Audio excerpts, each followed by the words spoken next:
Il est 19 h, bonsoir et merci de nous rejoindre pour ce journal. Tout de suite les titres de l'actualité. Clap de fin pour l'IATF 2025 d'Alger, clôturé sur des chiffres records, plus de 48 millions de dollars de contrats signés, avec près d'un quart pour l'Algérie. Une 4e édition qui confirme le rôle de l'Algérie comme catalyseur du commerce et de l'intégration économique africaine.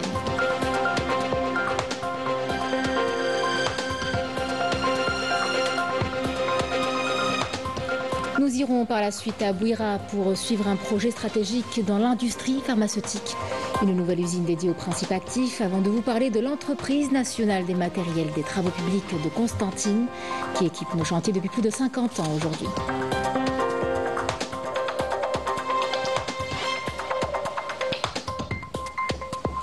Et puis nous terminerons avec le Festival culturel international du film des Madrassen qui s'est ouvert dans la ville de Batna. Cinéastes, amateurs et passionnés se sont retrouvés. Une 5e édition qui rappelle toute la richesse culturelle et cinématographique de l'Algérie. Mesdames, Messieurs, bienvenue à vous. La 4e édition de la foire commerciale intra-africaine d'Alger s'est achevée hier avec au bout des chiffres qui parlent d'eux-mêmes. Jamais une édition n'avait connu un tel engouement. Des milliers d'exposants venus des 4 coins du continent, des délégations officielles en nombre record et surtout des contrats qui se comptent en milliards de dollars. L'Algérie a en tout cas confirmé une nouvelle fois son rôle de catalyseur du commerce et de l'intégration économique africaine. C'est une édition historique qui redonne de l'élan à tout le projet de coopération économique en Afrique. Yanis Abires. La foire commerciale intra-africaine d'Alger a dépassé toutes les prévisions et pulvérisé tous les records en comparaison avec les précédentes, avec un bilan qualifié d'historique. Placée sous le slogan « Passerelle vers de nouvelles opportunités », cette édition a été inaugurée par le président de la République qui a affirmé dans son allocution que l'Algérie demeurera un acteur incontournable de la transformation du continent africain et un défenseur des pays aspirant au développement et à la consolidation de leur souveraineté politique, économique et culturelle. Il a également réitéré l'engagement de l'Algérie en faveur d'une Afrique forte, solidaire et prospère, capable d'occuper toute sa place sur la scène internationale. C'est dans cet esprit que cette édition d'Alger a battu des records à plusieurs niveaux. Une réussite exceptionnelle selon les organisateurs. Près de 112 500 visiteurs ont été recensés, soit plus de 3 fois l'objectif annoncé, dont 60 000 en présentiel. À titre de comparaison, la dernière édition avait attiré à peine 28 000 visiteurs. L'édition d'Alger s'est aussi distinguée par une participation record des chefs d'État et de gouvernement, 20 au total, contre seulement 8 en 2023. Sur le plan économique, 2148 exposants ont pris part à l'événement, dont 1923 sur place et 225 à distance. Le nombre d'acheteurs a lui aussi dépassé les attentes, 987, bien au-dessus des 750 espérés. Cette 4e édition a rassemblé 49 pays africains et 21 pays hors du continent, confirmant la vocation de l'IATF comme plateforme mondiale de rencontres et de partenariats. En tout, 132 délégations officielles ont fait le déplacement à Alger, là encore un record. De nombreux exposants ont salué la qualité de l'organisation, estimant qu'elle reflète l'engagement de l'Algérie envers le continent et sa volonté de renforcer ses liens avec les pays africains. L'IATF 2025 vraiment nous a propulsés parce que en regardant déjà les résultats que j'ai reçus lors de cette foire, je peux dire que c'est vraiment positif. J'ai passé d'excellents moments ici en Algérie. J'ai été touchée par l'accueil et la chaleur des Algériens. Merci pour cette belle opportunité. Je remercie les Algériens pour leur accueil. J'espère vous revoir dans 2 ans au Nigeria. C'est une expérience intéressante et enrichissante. Je remercie les Algériens et tous les organisateurs. J'aime l'Algérie et je reviendrai certainement. Au Palais des Expositions des Pins Maritimes, le rideau est tombé sur une édition qui restera, de l'avis de tous, gravée dans l'histoire. La plus grande, la plus fréquentée et la plus fructueuse, jamais organisée depuis la création de l'IATF. Et pour l'Algérie, avec des milliards de dollars de contrats, le pari est plus que réussi. Et ça s'est tout de suite vu dans les résultats. Cette foire commerciale intra-africaine a débouché sur plus de 48 milliards de dollars de contrats. Et l'Algérie en a raflé près d'un quart. Des chiffres derrière lesquels il y a des entreprises qui exportent et qui diversifient leur marché partout en Afrique. On parle là d'industrie, d'énergie, d'agroalimentaire ou encore de nouvelles technologies. L'occasion de revenir ce soir sur les plus importantes affaires conclues avec Bade Amarni. Clap de fin sur l'EATF 2025. Un succès éclatant pour les entreprises nationales qui ont brillé lors de cette 4e édition, qui aura battu tous les records. Avec plus de 11,4 milliards de dollars de contrats signés, l'Algérie décroche la part du lion, soit près du quart des accords conclus sur un total qui dépasse 48,3 milliards de dollars à l'échelle continentale. Une performance qui reflète la projection des entreprises vers leur profondeur africaine, mais aussi la montée en puissance d'un tissu économique diversifié capable de s'imposer dans tous les secteurs. Côté investissement, Swedi Electric annonce 2,5 milliards de dollars pour implanter une base industrielle en Algérie et déjà un contrat de 100 millions d'euros pour l'exportation d'équipements vers la Côte d'Ivoire. Dans la sidérurgie, SNS conclut 950 millions de dollars de protocole, tandis qu'Algerian Qatar Steel exportera 420 millions de dollars de produits vers les marchés africains. Dans l'électrique, GSB Electric signe un contrat de 480 millions de dollars avec l'Ivoirien Sogélux pour alimenter l'Afrique de l'Ouest. Le secteur industriel et mécanique n'est pas en reste. Accord autour de la production locale de véhicules avec Baïk Jazair, Chéri Algérie et Fautrax pour des centaines de millions de dollars investis dans la fabrication de composants, batteries et pièces détachées. Dans l'agroalimentaire, le groupe Agrolog s'allie à Lougonde à Barcy pour transformer cacao et café, montant du contrat 200 millions de dollars. La société Tafadis exportera 360 000 tonnes de sucre raffiné vers la Libye pour 180 millions de dollars et le groupe Label s'ouvre à l'Afrique de l'Est avec un contrat de 200 millions de dollars. La filière électronique s'exporte aussi. Condor signe pour 80 millions de dollars d'équipements avec 6 pays africains, tandis qu'Inatel et son partenaire chinois Morefan produiront 2 millions de terminaux de paiement pour le marché nigérian, un contrat de 300 millions de dollars. Dans l'énergie, Sonatrach scelle un mémorandum d'entente avec la compagnie kenyane NOC pour développer l'exploration et alimenter le marché en GPL et produits pétroliers. Au total, une mosaïque d'accords couvrant les énergies renouvelables, l'industrie chimique, le pharmaceutique, l'électroménager, le tourisme et la culture, et ce n'est qu'un début. Plus de 11,6 milliards de dollars d'opportunités supplémentaires devraient se concrétiser dans les mois à venir. Avec cette moisson record, l'Algérie s'affirme comme un acteur central du commerce intra-africain. L'EATF a été la vitrine de sa capacité à diversifier ses exportations et à bâtir des partenariats durables sur tout le continent. L'EATF 2025 restera l'édition où Alger a confirmé son rôle de capitale africaine des affaires et de l'intégration économique. Une intégration économique qu'on voit déjà. Une délégation sud-africaine a été à Sétif, dans les usines du groupe Iris, pour voir de près la qualité des produits algériens et discuter de nouvelles perspectives. C'était une visite qui s'était soldée par un mémorandum d'entente qui prévoit l'exportation des produits Iris vers l'Afrique du Sud pour 100 millions de dollars sur 5 années. Abdeslam Habes et Maïsal Bouala. Les accords signés entre l'Algérie et ses partenaires africains prennent vie sur le terrain. Les délégations commencent déjà à effectuer des visites de travail dans les unités de production nationale. À Sétif, une délégation sud-africaine s'est rendue dans des usines du groupe Iris. Nous nous réjouissons du niveau atteint par la coopération entre les entreprises de nos deux pays. Notre société est spécialisée dans la construction automobile et l'industrie des deux roues. Nous aspirons à élargir les perspectives de notre collaboration. Cette visite avait pour objectif de découvrir de près les produits de la marque algérienne qu'ils considèrent comme compétitifs, alliant qualité, prix et maîtrise des coûts. Cette visite a été couronnée par un nouvel accord. Un nouveau mémorandum d'entente à signer portant exportation des produits du groupe Eris vers l'Afrique du Sud d'une valeur de 100 millions de dollars sur 5 ans. Nous avons également discuté des voies et moyens de renforcer les relations économiques bilatérales.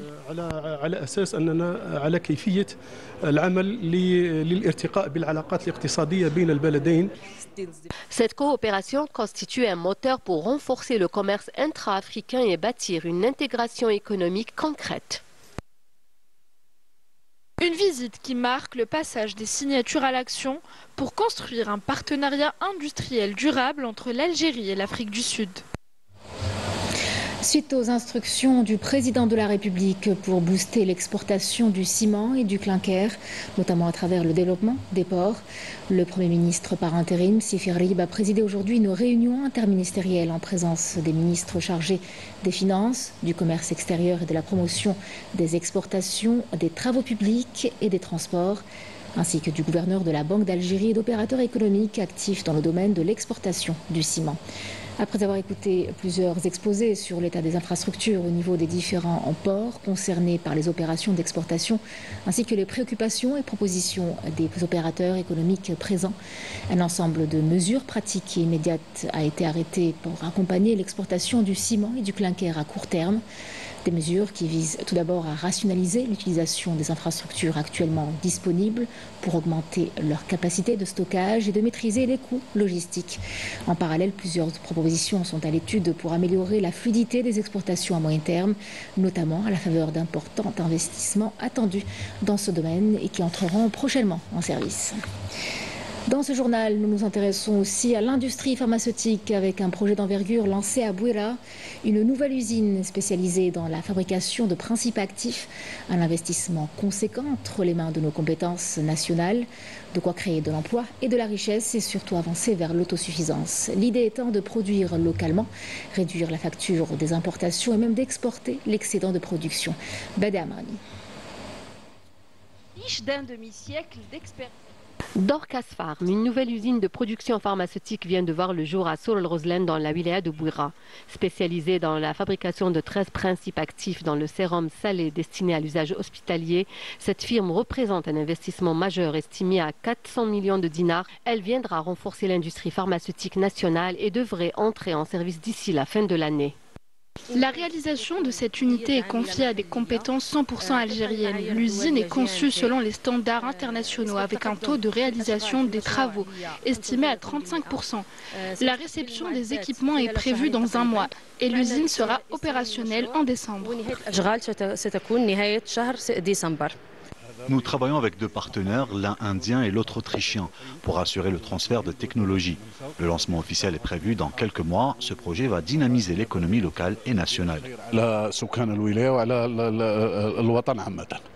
Ce projet offrira pas moins de 50 postes d'emploi aux jeunes de la région, notamment les diplômés, qui pourront bénéficier de formations aussi bien en Algérie qu'à l'étranger, ce qui leur permettra de maîtriser les technologies utilisées. Dans une première phase, nous allons transférer la technologie pour la production des principes actifs en Algérie. Nous prendrons aussi en charge la formation des cadres algériens pour mieux maîtriser le processus. Notre objectif est d'atteindre l'autosuffisance et de commercialiser nos produits dans les marchés internationaux.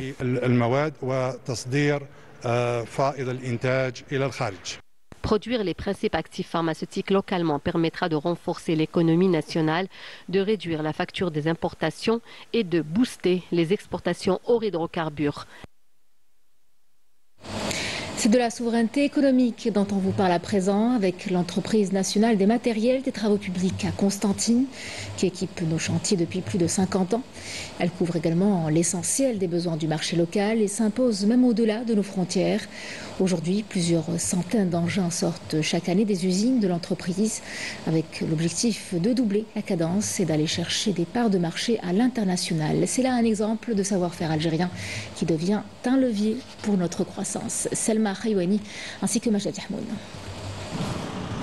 Riche d'un demi-siècle d'expérience, l'entreprise publique de matériel des travaux publics s'impose comme un fleuron de l'industrie. Elle se distingue aujourd'hui par une capacité de production avoisinant les 600 engins par an, confirmant ainsi son rôle central dans l'équipement des chantiers et le développement du secteur des travaux publics. La machine transforme la matière première en plaques qui sont ensuite nettoyées avant d'être découpées. Une fois les pièces découpées, elles sont assemblées et soudées. Après l'opération de montage et de soudure des pièces, celles-ci sont envoyées à l'atelier où s'effectue la fabrication et la programmation de l'ensemble des pièces, grandes et petites. Après la peinture et le montage final, nous procédons à un dernier assemblage de pièces. Sous la supervision des techniciens et des ingénieurs, nous réalisons différents engins comme les pelles mécaniques, les excavatrices à roues et les excavatrices sur chenilles. Avec ses unités de production et de distribution réparties à travers le pays, le ANMTP couvre déjà plus de 80% des besoins du marché national. Et désormais, un nouvel objectif s'affirme, doubler la production et aller à la conquête des marchés étrangers. Aujourd'hui, la production moyenne atteint les 500 engins par an. Très bientôt, nous atteindrons 800 à 900 unités annuellement. Un bon rendu possible grâce à la réhabilitation des moyens de production ainsi qu'à la valorisation des ressources humaines. L'essor fulgurant de l'ENMTP ces dernières années fait d'elle l'un des leviers les plus solides de la croissance et de la souveraineté économique de l'Algérie. L'Algérie restructure son commerce extérieur avec la création de 2 nouveaux organismes distincts. Un premier dédié à l'importation, chargé de suivre et d'encadrer les besoins du marché national via une plateforme numérique connectée au système de contrôle. Et un second, à savoir l'organisme algérien des exportations, qui aura pour mission la promotion des ventes à l'international, avec un guichet unique, une plateforme digitale ainsi que des représentations baptisées Dar El Jazair à l'étranger.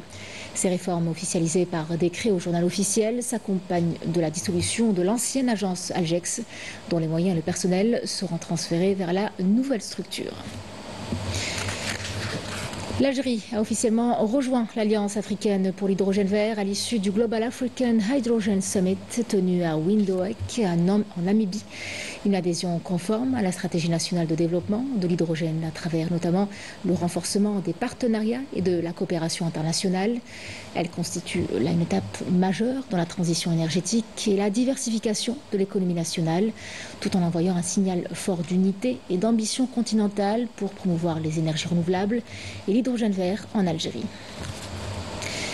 La ville de Batna s'est illuminée hier soir avec l'ouverture du Festival culturel international du film d'Emedressen. Alors, des cinéastes, amateurs et passionnés se sont retrouvés pour célébrer le 7e art et découvrir 2 nouveaux talents. C'est une 5e édition qui met à l'honneur le Vietnam et qui propose des ateliers, séminaires et excursions. C'est en tout cas un événement qui rappelle toute la richesse culturelle et cinématographique de l'Algérie. Maïs El Bouala. À Batna, le rideau s'est levé sur le Festival culturel international du cinéma d'Emedressen, un rendez-vous incontournable qui rassemble réalisateurs, cinéphiles et professionnels autour du 7e art. Il est devenu aujourd'hui une plateforme pour l'art et la créativité et une opportunité pour célébrer le cinéma, échanger des expériences et découvrir des talents. Comme son nom l'indique, ce festival contribue à valoriser le patrimoine des Aurès et à inscrire Batna dans la carte des grandes rencontres culturelles internationales. C'est un très beau festival organisé par un groupe de jeunes qui aiment réellement leur pays et veulent préserver son image.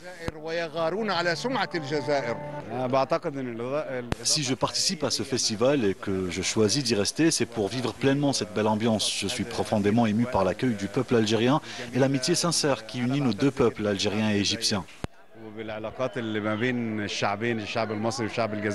53 films de 27 pays concourant pour les prix du festival qui comprend cette année 5 compétitions officielles, dont le prix du court-métrage, le prix du documentaire court et le prix du film d'action.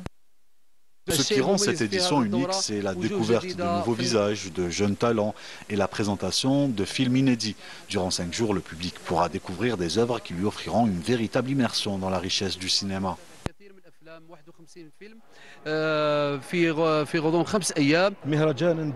C'est un événement international qui revêt une grande importance et c'est pour cette raison qu'il a été institutionnalisé, car il s'inscrit dans la stratégie de développement de l'industrie cinématographique. Le public aura donc l'occasion de voyager à travers des regards et des récits venus d'ici et d'ailleurs.